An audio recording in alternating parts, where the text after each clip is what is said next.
โอ้ครับเมืองน่านมารอเติมน้ำมันนะครับกว่าน้ำมันหมดน้ำมันจะขึ้นราคาอยู่เกิดสงครามนะครับ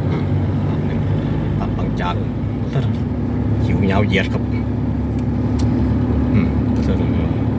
ต่อคิวกันตามนั้นเนาะ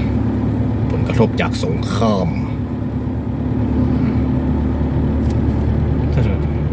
แน่นเอียดครับในปั๊มใส่มดนี่ก็แฮมปั๊มหนึ่งนะครับ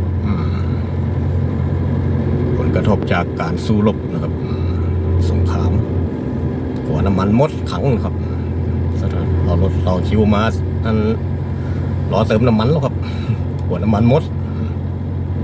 คิวยาวเหยียดเมืองน่านครับสุดยอดคือลำสามนั่นนะ